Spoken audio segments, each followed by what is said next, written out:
Hello, my PureWick family. I just want to come on here and share some insights regarding what little I know about the PureWick system. I want to say at the outset that although I am a urologist, but I'm not your urologist, I'm not your family physician, so I cannot give you specific medical advice.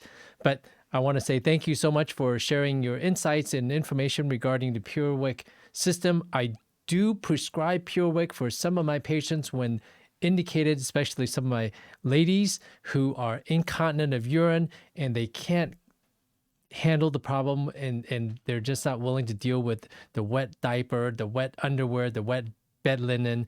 And for those patients, the PureWick has been a godsend.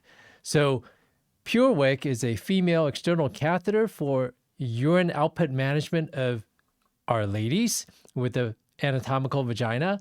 And some of you have asked about, well, can I use another suction device? And of course, you can use another suction device, but you have to set it up appropriately.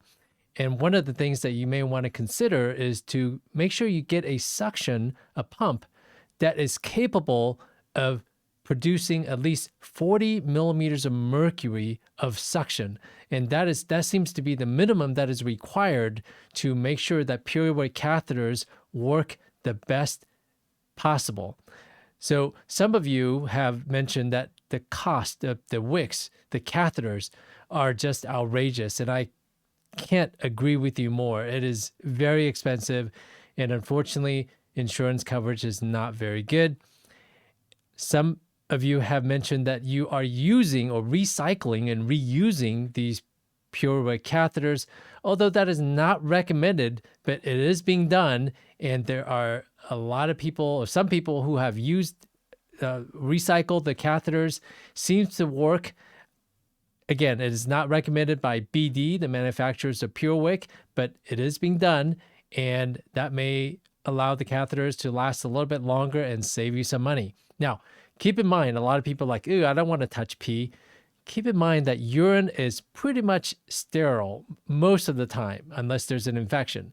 So touching urine is definitely not as bad as touching poop. And I'm a urologist, so I may be a little biased. I don't mind touching urine if I accidentally have to touch it. And it should not gross you out, especially if you're taking care of a family member. I can understand if it's someone that you don't have any relationship with, it may be a little icky, but I deal with this every single day and I don't mind accidentally touching urine. Is definitely typically sterile and definitely better than having to touch poop all the time. There has been some instructions. There are instructions on how to clean the tubing. Pretty much you just rinse it with soap and water, or some people run it through a little bit of vinegar and water. You don't have to go overboard when it comes to tubing cleaning. I am having a hard time trying to find replacement tubing for some of you who have purchased the PureWick pump. I've had a hard time finding the replacement tubing alone on Amazon.com. So it's nothing but medical suction tubing, really. It's nothing special, but it seems like it's hard to get. And I as soon as I find a vendor that sells it, I will definitely share it with everyone in the group. And lastly, I want to talk about loudness. A lot of people have, or some people have asked, how loud is this thing? Or some people have mentioned that it's so loud that they couldn't tolerate it, or their family members couldn't tolerate it. Well, I have a demo unit. No, it is not for sale. And this is a demo unit, which is battery powered. So I'm going to turn it on, just kind of put it on a table here in the background. I'm going to turn it on right now, and let me be quiet and let you hear it, okay? I'm going to turn it on about now.